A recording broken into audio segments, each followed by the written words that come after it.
The Monetary Policy Committee of the South African Reserve Bank has kept the interest rates unchanged. The current repurchase rate of 3.5% is the lowest in recent history. Although economic recovery was tracking well, the recent events may put growth at risk again. Now, for what this means for consumers, I'm now joined by Moganwa, who is the CEO of Old Mutual Finance. Mr. Moganwa, a pleasure to have you on the program this afternoon. Now, most market commentators and economists anticipated that the Monetary Policy Committee will keep the repo rate unchanged at 3.5%. What was your initial thought to this decision? Thank you very much for the invitation and good afternoon to the viewers. The decision of the MPC was in line with expectations, as you say. You'll remember that in the last meeting of the MPC, there were still views that there might be some room to reduce rates further, but developments in the past few months, mainly the ticking up of the inflation rate, and of course what we got to experience in the past 2 weeks has changed that view somewhat.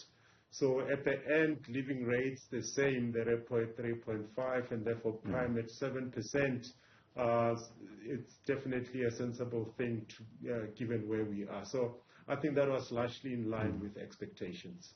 Now, it is the sixth consecutive time that the MPC has opted to keep the repo rate on hold after slashing rates by 300 basis points in total last year in the wake of the COVID-19 outbreak and the financial fallout. For the layman, just explain to us what the significance of this is. Well, the significance of this was to try and create space for households to be able to have a bit more money. So remember, every time rates are changed, especially down, so the 300 basis points or 3% you refer to, what that does is it allows money that in the past would have gone towards paying interest on loans to be available to do, for other spending by the households. So that seeks to support more activity in the business, and you expect consumers to still be able to buy things out at the shops instead of spending more of their money on loans. That's really what the Reserve Bank sought to do. The other side of this, of course, is the businesses. The businesses then should also theoretically have the space to be able to borrow more and invest that in business. And I think the Reserve Bank has done, what it can within its powers to be able to create space for more business activity in the economy. Now, the Reserve Bank governor also said that the recent unrest as well as economic damage could have a lasting effect on investor confidence as well as job creation in the country. What do you take from his sentiment? It's going to take a bit of time before we see the full impact. I mean, I've seen a number of publications that we're starting to calculate the impact of this on GDP.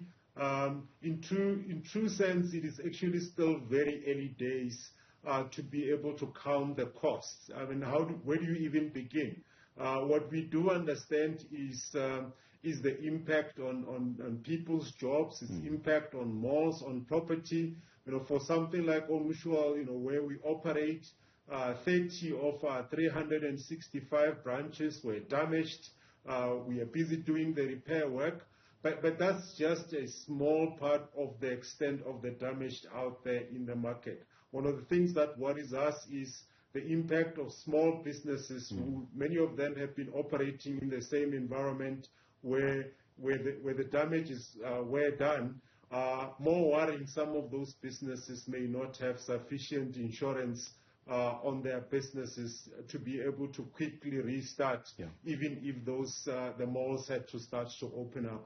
So it will take a while before anyone has got a useful guess on what the eventual impact on the economy is going to be. You touched on confidence. Yes, investors look at this and say, is this a new risk that I had not factored in choosing South Africa as a place to invest? And they will factor that in. I don't want to call it early and say This is going to scare off investors. Investors want predictable risk. I mean, we know investors go in some of the war-ravaged countries, and they still go invest. The key thing is they need to be able to predict risk, because if you could predict risk, you are able to price for it and continue to run business. So it's early days, Nhlanhla. We just have to see how this plays out.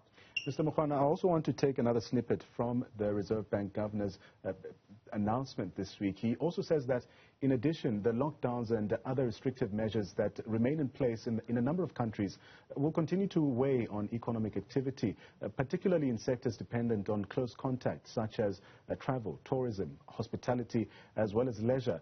What are your thoughts on this?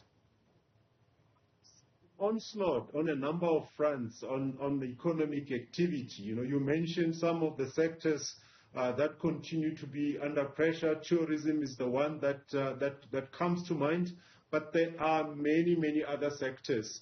When you think about people who work for various alcohol brewery companies, not only on the manufacturing side, but also on the retail side, all of that activity has come, to a standstill. Yeah. Now, clearly, the lockdown is, necessary measures given the challenges we are facing in the pandemic, with the pandemic.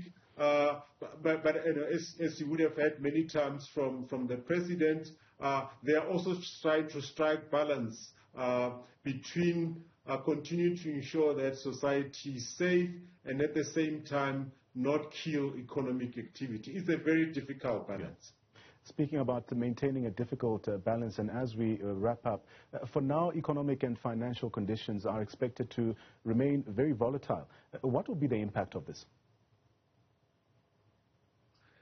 Continue to be volatile. The pressure is going to be on households and their income. One of the challenges we are facing now is that costs are growing at a rate that's higher than where income is growing, and this is an opportunity. So one of the things that we try and do within All Mutual is to have a conversation with clients about their holistic needs. You hear about things like consolidations loans. So at the time when rates are low, can households go and look at some of their expensive debt and look to consolidate that into something that's cheaper?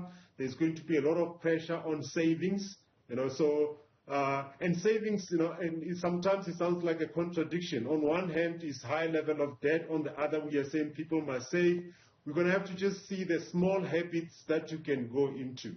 For example, we've got a product like Money Account, which enables you to save as you swipe. So you're going to have to, households are going to have to find these creative ways of having some savings, but at the same time look at ways of reducing their most expensive debt. The thing that worries me at the moment is that as there's pressure on employment, loans are being extended to fewer people, so the population that the lenders are lending to is getting smaller, but that same small population is being given bigger loans over a longer period of time.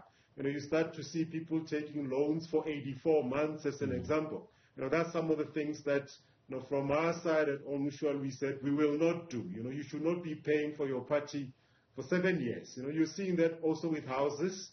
Houses are now becoming the 30-year, mortgage is starting to become a norm.